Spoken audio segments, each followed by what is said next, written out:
পথের দাবি পথেই রবে, পথেই দেখা হবে। বন্ধু, তোমার স্বপ্ন বাঁচুক আগামীর বিপ্লবে। হাই এভরিওয়ান, আমি তোমাদের আমিনুর স্যার। আরও একবার বাংলার সবচেয়ে বিশ্বস্ত প্ল্যাটফর্ম এসওই বাংলাতে সকলকে স্বাগত। আজ আমরা যে বিষয়টা নিয়ে কথা বলতে চলেছি, ক্লাস 11 এবং ক্লাস 12 প্রতিটি স্টুডেন্টের জন্য ভীষণ রকম গুরুত্বপূর্ণ। আজকে তোমাদেরকে একেবারে তোমাদের চোখের সামনে একটা রোড ম্যাপ দিতে চলেছি, 6 মাসের রোড ম্যাপ। অর্থাৎ তোমরা যারা ক্লাস 11 সেমিস্টার 1 সায়েন্স নিয়ে পড়তে চলেছো বা ক্লাস 12 সেমিস্টার 3 তে সায়েন্স নিয়ে পড়তে চলেছো, এছাড়াও যারা আর্টস বা কমার্স নিয়েও পড়ছো, প্রত্যেকের জন্য এই ভিডিওটি ভীষণ গুরুত্বপূর্ণ। 6 মাসের যে স্ট্র্যাটেজি আমি দেব, সেই স্ট্র্যাটেজি যদি তুমি মানো তাহলে তুমি সফল হবেই, এটা নিয়ে কোনো দ্বিমত নেই। একবার ফলো করে দেখো, বিগত বছরগুলোতে তোমাদের দাদা দিদিরা এই স্ট্র্যাটেজি মেনেই সফল হয়েছে, তোমরাও হবে, এটুকু গ্যারান্টি আমি তোমাদেরকে দিতে পারি। তার জন্য প্রথম তোমাদেরকে প্রমিস করতে হবে, yes sir, I will follow this strategy. এটা তোমরা কমেন্ট সেকশনে প্রত্যেকে লিখে জানাও যে হ্যাঁ স্যার, আমি এই স্ট্র্যাটেজি ফলো করবই। এবং তারপর 6 মাস পরে এসে তুমি এই স্ট্র্যাটেজি ফলো করার 6 মাস পরে এসে মিলিয়ে নেবে যে তুমি সফল হয়েছো না হওনি। আর যখনই তুমি এই স্ট্র্যাটেজি থেকে সরে যাবে, যখনই তুমি প্রিপারেশন থেকে সরে যাবে, তখনই কমেন্টটা চেক করে যাবে এবং একটা আলাদা মোটিভেশন নিয়ে যাবে যে এখানে আমি কথা দিয়েছিলাম, আমাকে কথার দাম রাখতে হবে, বিকজ আমি এক কথার মানুষ। এই মনোবল নিয়ে তুমি যদি এগিয়ে যাও, তুমি সফল হবেই। চলো আজকে 6 মাসের যে রোড ম্যাপ তোমাদের সামনে রাখতে চলেছি, সেই কমপ্লিট রোড ম্যাপের প্রত্যেকটা পয়েন্ট নিয়ে ইচ অ্যান্ড ইন্ডিভিজুয়াল আলোচনা চলবে এবং প্রত্যেকটি পয়েন্ট তোমাদের জন্য কি ভীষণ গুরুত্বপূর্ণ তোমরা পরপর দেখতে পাবে। একেবারে শেষ পর্যন্ত তোমরা দেখো এবং একদম শেষে জানাবো এসওই বাংলা অর্থাৎ আমিনুর স্যার এই পথের দাবি পথেই রবে, পথেই দেখা হবে, এই যে পথে দেখা করার জন্য কি কি অপরচুনিটি, কি কি বেনিফিট তোমাদের জন্য রাখতে চলেছে, এই সব কিছু নিয়ে কথা বলবো। সো সর্বপ্রথম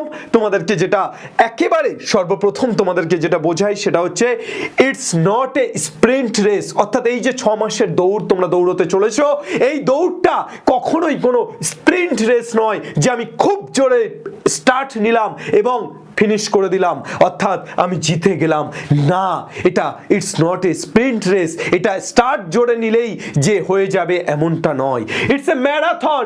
বিকজ অফ দ্যাট এটা একটা অনেক লং জার্নি, এটা একটা ম্যারাথন। এবং সেই ম্যারাথনে তুমি তখনই আগে যেতে পারবে যখন তুমি একটা গতিকে ধারাবাহিক করবে, যখন তুমি একটা নির্দিষ্ট গতি নিয়ে ধীরে ধীরে সেই গতিটাকে বাড়াতে থাকবে। শুরুতেই আমি খুব জোর দৌড়ালাম, তারপর পড়ে গেলাম, এতে কোনো লাভ নেই। ক্লিয়ার? তাহলে ফার্স্ট এটা ক্লিয়ার করে নাও। সেকেন্ড, এই পিরামিড, মিশরের পিরামিড তো এটা নয়, কিন্তু এটা তোমাদের জীবনের পিরামিড। এই পিরামিড যে ফলো করতে পারবে, সে ওই মিশরের পিরামিডের মতো বছরের পর বছর দাঁড়িয়ে থাকতে পারবে এবং নির্দ্বিধায় মাথা উঁচু করে দাঁড়িয়ে থাকতে পারবে। স্যার এই পিরামিডটা কি? এই পিরামিডের প্রথম স্তম্ভ হলো নিজের কাছে সৎ হও। প্রথম স্তম্ভ নিজের কাছে সৎ হওয়া। পড়াশুনো করা, কাজ করা, যে কোনো কিছু করার সবচেয়ে প্রথম যে কন্ডিশন সেটা হচ্ছে নিজের কাছে সৎ হওয়া। আমি যে কাজটা করছি সেটাতে যদি আমি নিজের কাছে সৎ হতে পারি, তাহলে আমার কারোর কাছে কোনো স্বীকারোক্তি দেওয়ার নেই, আমার বাবা মাকে লুকিয়ে কোনো কিছু করার নেই। বাবা মা আসছে বলে পড়তে হবে, বাবা মা যেই চলে যাবে আমি বইয়ের মাঝে ফোনটাকে লুকিয়ে রাখবো, যেই চলে যাবে ফোন ঘাঁটবো, এটা হবে না যদি নিজের কাছে সৎ না হও। আর এটা হবে কখন? যখন নিজের কাছে সৎ হবে না। তাই নিজের কাছে সৎ হওয়াটা বেসিক প্রায়োরিটি, অর্থাৎ সর্বপ্রথম তোমাকে নিজের কাছে সৎ হতে হবে। সেকেন্ড, মাইন্ডসেট ক্লিয়ার রাখতে হবে। কি করতে চলেছো এই মাইন্ডসেট যদি তোমার ক্লিয়ার থাকে, তাহলেই কিন্তু তুমি খুব ভালোভাবে এগিয়ে যেতে পারবে। আমি কি করতে চাই, আমি কি করতে চলেছি, হোয়াট ক্যান আই ডু, আমি কি করব, এই জিনিসগুলো যদি নিজের কাছে ক্লিয়ার থাকে, তাহলেই কিন্তু একটা ভিশন যদি ক্লিয়ার থাকে, তবেই একটা মিশনে ছুটে চলা যায়। আর ভিশন ক্লিয়ার না থাকলে মিশন কখনো থাকে না। তাই ভিশনকে ক্লিয়ার করো, মিশনে দৌড়াও। ওকে, চলো তাহলে নিজের কাছে মাইন্ডসেটটাকে ক্লিয়ার রাখো যে হ্যাঁ আমি এই 6 মাস পর এই রেজাল্টটা পেতে চলেছি এবং এই পরিশ্রমটা করার পর আমি এই কম্পিটিটিভ এক্সামটা ক্র্যাক করতে চলেছি, আমি 5 বছর পর নিজেকে এই জায়গাতে দেখতে চলেছি। কনসিস্টেন্ট থাকা। পৃথিবীতে মানুষ সফল হয় না এর কারণ এটা নয় যে তারা ট্যালেন্টেড নয়, পৃথিবীতে মানুষ সফল হয় না এর কারণ হলো তারা কনসিস্টেন্ট নয়। যে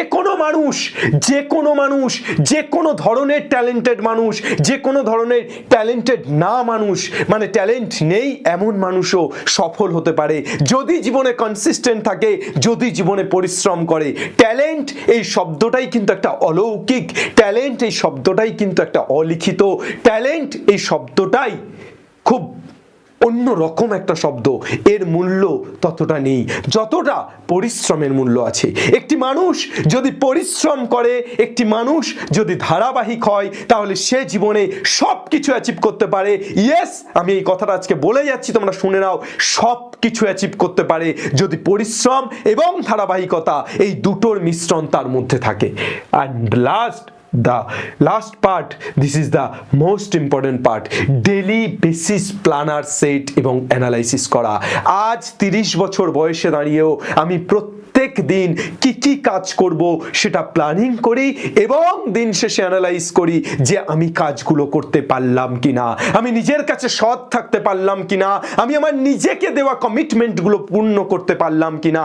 তাই তোমাকেও প্রত্যেক দিন সকালে বা তার আগের দিন রাত্রে এটা লিখে ফেলতে হবে যে আগামী দিন আমি কি করতে চলেছি, কোন সময়ে কোন সাবজেক্ট পড়ব, কতটা পড়ব, কিভাবে রিভিশন করব, কিভাবে প্র্যাকটিস করব।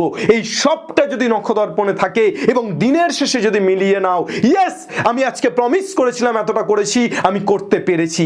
এভাবেই কিন্তু বিন্দুতে বিন্দুতেই সিন্ধু লেখা হবে। অর্থাৎ এভাবেই কিন্তু তুমি তোমার উন্নীত গন্তব্যে, তুমি তোমার উন্নীত লক্ষ্যে পৌঁছতে পারবে। Is that clear or not? Yes sir, clear. তাহলে এই কটা মাইলস্টোন যদি তুমি অ্যাচিভ করতে পারো, এই কটা বিষয় যদি তুমি মাথায় রেখে এগিয়ে যেতে পারো, তাহলে তুমিও হতে পারো পিরামিড, তুমিও হতে পারো তোমার জীবনের একেবারে অভাঙিত একটা শক্তি, অর্থাৎ যাকে কেউ ভাঙতে পারবে না।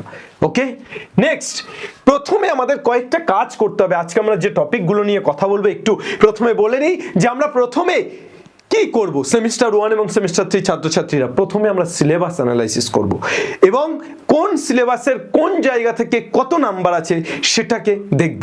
তারপর আমি পরপর আসছি আমরা কি করব।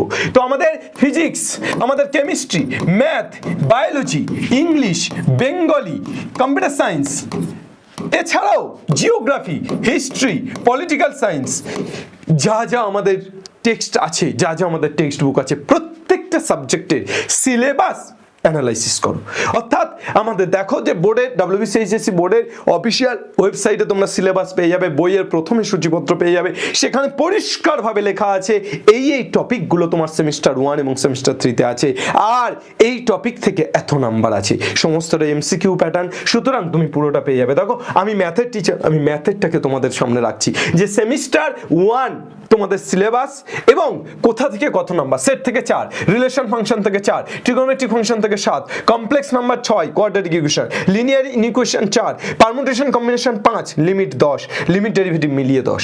সেম ভাবে 12-এরও প্রথমে তাহলে তোমরা সিলেবাস অ্যানালাইসিস করো। এটা প্রত্যেকটি সাবজেক্টের ক্ষেত্রে, আমি ম্যাথের ক্ষেত্রে তোমাদেরকে এখানে দিয়ে দিলাম, তোমরা মিলিয়ে নাও। অন্যান্য সাবজেক্টের ক্ষেত্রেও তোমরা এটাকে করো। ফার্স্ট কাজ। দ্য সেকেন্ড ওয়ার্ক ইজ মাস অনুযায়ী ডিস্ট্রিবিউট করে ফেলো কোন মাসে কতটা সিলেবাস কভার করবে এবং সেপ্টেম্বরের আগে কিভাবে সিলেবাস শেষ করে রিভিশন করে মক টেস্ট দিয়ে কিভাবে তুমি এক্সাম হলে যাবে।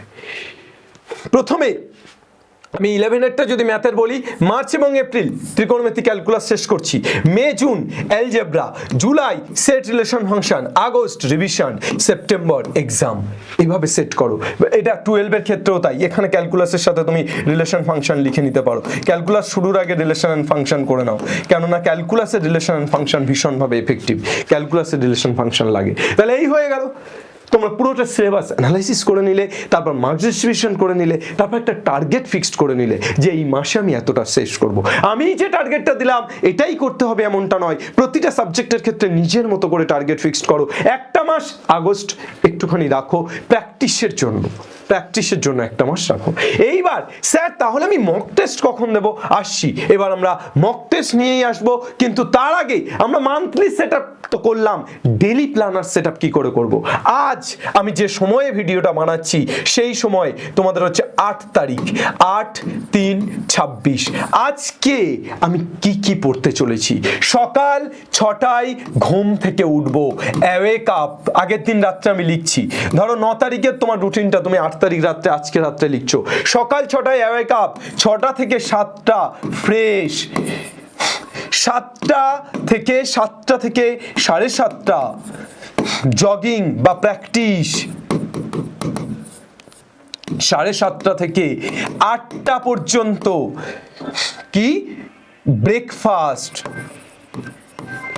8টাতে আমি বই নিয়ে বসছি, 8 AM to 11 AM, 8 AM to 11 AM বা 10 AM আমি কি পড়ছি? 8টা থেকে 10টা 2 ঘন্টা আমি ফিজিক্স পড়ছি। সকালবেলা ফ্রেশ মাইন্ড পড়ে ফেলছি ফিজিক্স। তারপর 10টা থেকে 11টা আমি জাস্ট টিফিন করছি, 10টা থেকে 11টা টিফিন করছি, 10টা থেকে 11টা পর্যন্ত টিফিন করছি। তারপর আবার 11টা থেকে 1টা পর্যন্ত কি পড়ছি? স্যার বায়োলজি, না হলে স্যার ফিজিক্সটাই পড়ছি। ফিজিক্সটাই পড়তে পড়তে শেষ করেছিলাম, ছেড়ে রেখেছি হাফ রাস্তা, ফিজিক্সটাই পড়ছি। তাহলে 4 ঘন্টা সকালে ফিজিক্স পড়া হয়ে গেল। দুপুরের লাঞ্চ, লাঞ্চের পর হালকা স্লিপ করে নাও। বিকাল 4টে থেকে 6টা খেলা করো, 4টে থেকে 6টা PM পর্যন্ত খেলতে চলে যাও।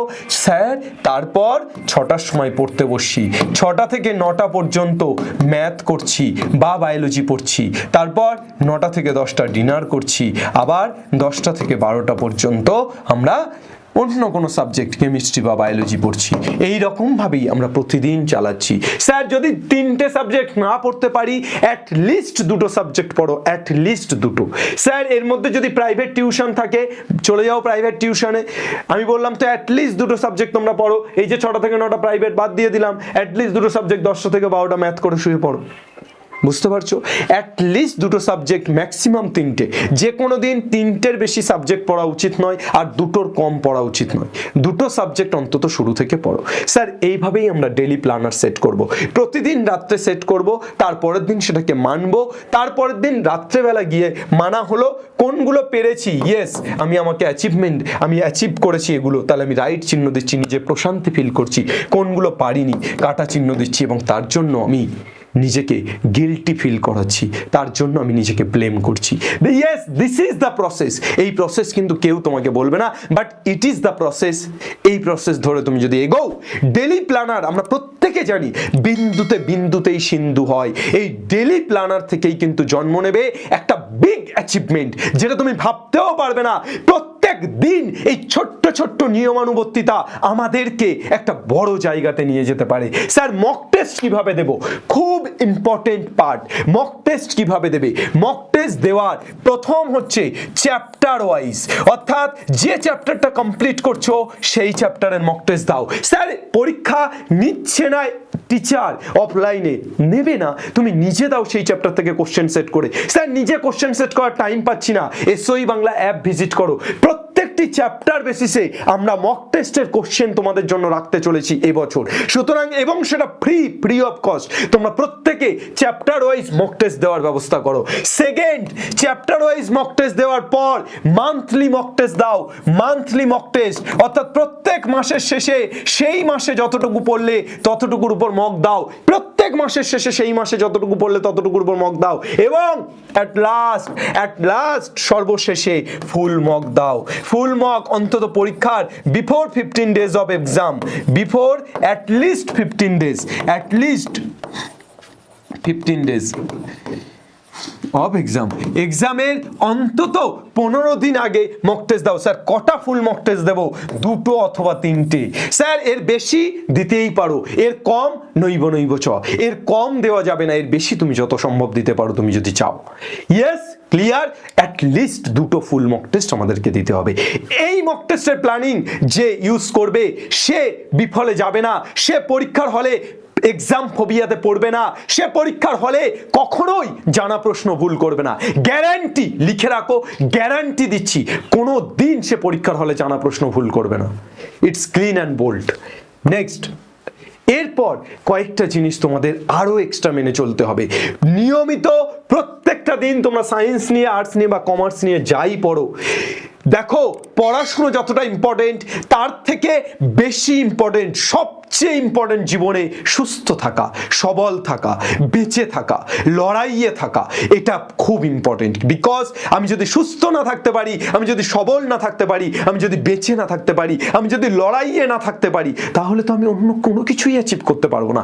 So the first case is তোমাকে বেঁচে থাকতে হবে, তোমাকে সুস্থ থাকতে হবে, তোমাকে দৃঢ় হতে হবে, তোমাকে প্রতিজ্ঞা হতে হবে। তার জন্য তোমাদেরকে যেটুকু করতে হবে সেটা হচ্ছে যে খাওয়া এবং ঘুম এবং ফিজিক্যাল অ্যাক্টিভিটি, এই 3টে জিনিস ভীষণ রকম জরুরি। খাওয়া, ঘুম, ফিজিক্যাল অ্যাক্টিভিটি। আর সেকেন্ড, প্রতিদিনই স্যার ডেলি রুটিন ফলো করতে পারবো, যদি না পারি ডিপ্রেসড হয়ে যাব? না, প্রতিদিন সমান নয়। কোনোদিন মামার বিয়ে হবে, কোনোদিন মাসির বিয়ে হবে, কোনোদিন তোমার বিয়ে না হবে না, তার কারণ তোমার এখন পড়াশুনো করতে হবে। কোনোদিন তোমার বাড়ির পাশে কোনো কেউ অসুস্থ হবে, তার জন্য হসপিটালে দৌড়তে হবে। কোনোদিন তোমার কোনো আত্মীয় মারা যাবে, তা সেখানে তোমাকে যেতে হবে।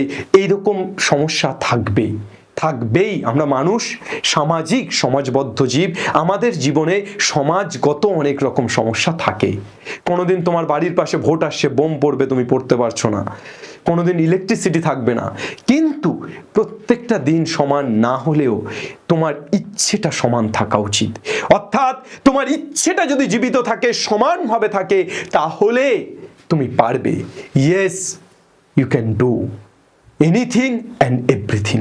তো ইচ্ছেটাকে জারি রাখতে হবে, এবং যাই হয়ে যাক না কেন, একদিন কম পড়া হয়েছে, পরের দিন বেশি পড়ে ফেলবো, এই মানসিকতা রাখতে হবে। এখানে একটা জিনিস আমি মিস করে গেছি, সেটা হচ্ছে প্রতিদিন ডেলি কত ঘন্টা পড়বো। এটা স্টুডেন্টদের একটা কমেন্ট থাকে, স্যার ডেলি কত ঘন্টা করে পড়বো। ডেলি মিনিমাম আমি যদি বলি সেলফ স্টাডির ক্ষেত্রে, যে কোনো সায়েন্সের স্টুডেন্ট ক্লাস 11 বা ক্লাস 12 মিনিমাম 6 ঘন্টা, আর ম্যাক্সিমাম স্যার ম্যাক্সিমাম তো তুই 24 ঘন্টাও করতে পারিস, সেটার কোনো বাউন্ডারি নেই, কিন্তু মিনিমাম 6 ঘন্টা। তাও হচ্ছে না স্যার, টেনে টুনে 5 ঘন্টা তো কর, 5 থেকে 6 ঘন্টা মিনিমাম কর, তারপর দেখ কি হয়। এই 5 থেকে 6 ঘন্টাও যদি কোনো ছেলে মেয়ে সেলফ স্টাডির ক্ষেত্রে বেস্ট এফর্ট দেয়, ফোন সাইড করে বা যতটুকু প্রয়োজন ততটুকু করে, তাহলে সে অনেক বেটার করতে পারে। ফোন যদি পাশে থাকে, সেখানে ইউটিউবে ভিডিও চলুক, ক্লাস চলুক, বা অ্যাপের কোনো ক্লাস চলুক, কিন্তু ফোন পাশে থেকে হোয়াটসঅ্যাপ চ্যাট নয়, টেলিগ্রাম চ্যাট নয়, ফোন পাশে থেকে ফেসবুক স্ক্রল করা নয়, ইনস্টাগ্রামে রিলস দেখা নয়। যদি এগুলো হয়ে যায় তাহলে কিন্তু বিপদ। আর কি স্যার? হ্যাঁ, যেটা বলছিলাম, প্রতিদিন সমান নয়, কিন্তু নিজের ইচ্ছাটা সমান হওয়া দরকার। পজিটিভ মাইন্ডসেট আমাদের থাকে না। দেখো, জীবনের যে মুহূর্তে তুমি মনে করবে সব কিছু শেষ হয়ে গেছে, আর কিচ্ছু করার নেই, মনে রাখবে সেটাই আবার নতুন শুরু। তার কারণ প্রত্যেকটি শেষ নতুন শুরুর জন্ম দেয়। When you think everything is finished, you think that is the beginning, অর্থাৎ সেই সময় কিন্তু আসল শুরু। তাই জন্য ডিপ্রেসড হওয়া যাবে না, পজিটিভ থাকতে হবে, যে কোনো পর্যায়ে পজিটিভ থাকতে হবে। লোকজন সমালোচনা করছে, পজিটিভ থাকো। লোকজন ভুলভাল কথা বলছে, পজিটিভ থাকো। লোকজন বলছে তোমার দ্বারা হবে না, পজিটিভ থাকো। পজিটিভ থাকলেই হবে। জগবন্ধু বলে একটি ছেলের সাথে আগের দিন আলাপ হয়েছিল মিট আপে। ক্লাস 11-এ পড়ছে ছেলেটা, ক্লাস 11 ফাইনাল এক্সাম দিল, ক্লাস 12-এ পড়ছে, আমাদের অগ্নিপক্ষ ব্যাচে পড়েছে। ছেলেটা আমাকে বলছে সরাসরি যে সে 370 পেয়েছে মাধ্যমিকে এবং তারপর সায়েন্স নিয়েছে। তার বাড়ির প্রত্যেকটা লোক বলেছে, তার ফ্যামিলি থেকে শুরু করে তার আত্মীয় স্বজন, তার পাড়া প্রতিবেশী, সে পারবে না, কিন্তু সে পেরেছে। সেই 11-এ সেমিস্টার 1-এর এক্সামে বলছে ম্যাথে 40-এর মধ্যে 30 অ্যাবাভ পেয়েছে, এবং সে পেরেছে because of that because of that সে হাল ছাড়েনি, সে চেষ্টা করেছে। আমরা সবাই চেষ্টা করলে জগবন্ধু হতে পারি, আমরা সবাই চেষ্টা করলে আমাদের নিজেদের যে বাধা সেগুলোকে ভাঙতে পারি। তাই be positive and stay positive, অর্থাৎ পজিটিভ থাকো, পজিটিভলি লড়ো, ঠিক আছে? চলো, আর কি, প্রত্যেকটা সেকেন্ড, মিনিট এবং ঘন্টাকে গুরুত্ব দাও। আজকে আজকে কাজ করব না, প্রতিটা সেকেন্ড, প্রতিটা মিনিট, প্রতিটা ঘন্টা তোমার জীবন ইম্পর্টেন্ট। বিকজ অফ দ্যাট যে মিনিটটা, যে ঘন্টাটা, যে সেকেন্ডটা চলে যাচ্ছে, তুমি চাইলেও তাকে আর ফিরিয়ে আনতে পারবে না। তাই সেটাকে যথোপযুক্ত ব্যবহার করতে পারছো কিনা সেটা তুমি দেখে নাও। না হলে কিন্তু ওই সময়কে তুমি যদি ফাঁকি দাও, সময় তোমাকে ফাঁকি দেবে। এটা ক্লিন অ্যান্ড বোল্ড। সময়কে তুমি যদি কাজে লাগাও, সময় তোমাকে তোমার উন্নীত লক্ষ্যে পৌঁছে দেবে। এটাও ক্লিন অ্যান্ড বোল্ড।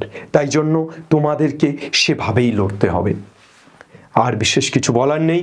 আমাদের অগ্নিপক্ষ ক্লাস 11-এর সেমিস্টার 1 এবং 2 বোথ মিলিয়ে অগ্নিপক্ষ ব্যাচ এসে গেছে, যেটাতে শুধুমাত্র ম্যাথসে বোর্ডসের জন্য পড়তে পারবে। কেউ চাইলে 11-এর শুরু থেকে বোর্ডস প্লাস জেইর জন্য পড়তে পারবে। এখানে 3টে ক্লাস, এখানে 4টে ক্লাস সপ্তাহে। এটা কিন্তু সেমিস্টার 1 and 2 মিলিয়ে এখনো পর্যন্ত এর দাম রাখা আছে আজকে রাত পর্যন্ত, অর্থাৎ 9 তারিখ যে সময় ভিডিওটা দিচ্ছি, রাত পর্যন্ত 999 টাকা। একটাই কুপন কোড অগ্নি 500, AGNI অগ্নি 500। এই অগ্নি 500 কুপন কোড ব্যবহার করলে তোমরা এটাকে 999 এ পাবে, এমনি দাম 1499। আর এখানে 1999 টাকা সারা বছরের, 1499 টাকায় পাবে এই কুপন কোড ব্যবহার করলে। এই যে 999 টাকায় বোর্ডসের 3 দিন করে ম্যাথসের ক্লাস, এক বছরে প্রতি মাসে হয়তো 100 টাকারও কম করে বেতনে তোমরা পড়তে পারছো। আমার মনে হয় না কোনো অফলাইন, কোনো অনলাইন এই টাকাতে তোমাদেরকে সারা বছর পরিশ্রম করতে চলেছে কোনো টিচার। এবং আমরা যে পরিশ্রমটা করতে চলেছি, এটুকু কথা দিতে পারি যে অন্য কে কি পরিশ্রম করছে আমি জানি না, কিন্তু আমি ব্যক্তিগতভাবে এবং সৌভিক স্যার যেহেতু আমার সাথে পড়াচ্ছে, এটুকু কথা দিতে পারি আমাদের তরফ থেকে নিজেদের সবটুকু দেব। 80% নয়, 70% নয়, 100% দেবো। শুধু তোমাদের নিজেদের 100% দিতে হবে এবং রেজাল্ট করে দেখাতে হবে। ওকে, সেমভাবে অগ্নিপক্ষের বায়োলজি আছে, আগুন আছে। আগুনের তোমাদের ক্লাস 12-এর জন্য ম্যাথ এবং বায়োলজির সেম ব্যাচ আছে। তোমরা আমাদের এসওই বাংলা অ্যাপ ভিজিট করলে সমস্তটা জানতে পারবে। প্লে স্টোরে গিয়ে সার্চ করো এসওই বাংলা অ্যাপ, ইনস্টল করো এবং বাকি সমস্ত কিছু ব্যানার ওখানে আছে, দেখে নাও। কোনো রকম কোনো সমস্যাতে এই নাম্বারটি এবং এই নাম্বারটি, দুটি ফোন নাম্বার আছে। সকাল 10টা থেকে রাত 10টার মধ্যে এই ফোন নাম্বারে কন্ট্যাক্ট করো। কি কি ফিচার্স আছে? 1-to-1 কমিউনিকেশন, অর্থাৎ লাইভ ক্লাসে ইউটিউবে যেটা হয় না, হাত তুলবে, মাইক অন করা হবে, মুখে বলবে স্যার এই সমস্যা সলভ করে দিন, আমরা সলভ করে দেব। ক্লাস চলতে চলতে, ইয়েস, ক্লাস চলতে চলতে ডাউট চলবে। এভাবেই আমাদের পড়ানো হয়। দীর্ঘ 2 বছর ধরে আমরা এভাবেই অনলাইনে পড়িয়ে আসছি। তোমাদের ক্ষেত্রেও তার ব্যতিক্রম হবে না। প্রত্যেকটি ক্লাস লাইভ যদি না অ্যাটেন্ড করতে পারো, রেকর্ডেড আকারে থেকে যাবে, খুব সুন্দরভাবে সাজিয়ে তোমরা সেগুলো পরে দেখতে পারবে। পরীক্ষার সময় রিভিশন দেওয়ার ক্ষেত্রে রেকর্ডেড ক্লাসগুলো আবার দেখতে পারবে, যতবার ইচ্ছে দেখতে পারবে। অফলাইনে পড়লে এই সুযোগটা হয় না। অনলাইনে তোমরা একটা ক্লাসকে 1 বার, 2 বার, 5 বার, 100 বার দেখো, কিচ্ছু যায় আসে না। তার জন্য কোনো এক্সট্রা ফিস দিতে হবে না। এটা সারা বছর তোমাদের এই ক্লাসগুলো জমা থাকবে এবং তার পাশাপাশি প্রতিটা ক্লাসের ক্লাস নোট তোমাদের সঠিক সময়ে আপডেট হয়ে যাবে। একদম সময় 24 ঘন্টার মধ্যে ক্লাস নোটগুলো তোমরা পেয়ে যাবে, যেটা তোমাদের ফেয়ার খাতা তৈরি করতে অনেক বেশি সহযোগিতা করবে। আর বাকি তো সব কিছু আছে এখানে দেখতে পাচ্ছ। বেশি কিছু বলে সময় নষ্ট করব না। আমাদের যে কোনো সমস্যাতে বারবার করে বলছি এই ফোন নাম্বারে কন্ট্যাক্ট করবে এবং পড়াশোনা চলাকালীন, ভর্তি হওয়ার পরও যে কোনো সমস্যা হলে এই ফোন নাম্বারে কন্ট্যাক্ট করলে আমরা সেই সমস্যার সমাধান দেব। আমাদের ক্লাস শিডিউল ইউটিউবে, যেটা তোমাদের জন্য সেমিস্টার 1 এবং সেমিস্টার 2 করাচ্ছি, দেখে নাও। সেমিস্টার 3 এখানে কিছু কিছু চেঞ্জেস হতে পারে, কিন্তু মোটামুটি এই শিডিউলটাই তোমাদের থাকছে। আর আমাদের টেলিগ্রাম, হোয়াটসঅ্যাপ, তোমরা লাইক করে হোয়াটসঅ্যাপে জয়েন হয়ে থেকো। হোয়াটসঅ্যাপে এসওই বাংলা বলে হোয়াটসঅ্যাপে তোমরা জয়েন হয়ে থেকো। টেলিগ্রাম আছে, আমাদের ডেসক্রিপশনে সমস্ত লিঙ্ক পেয়ে যাবে।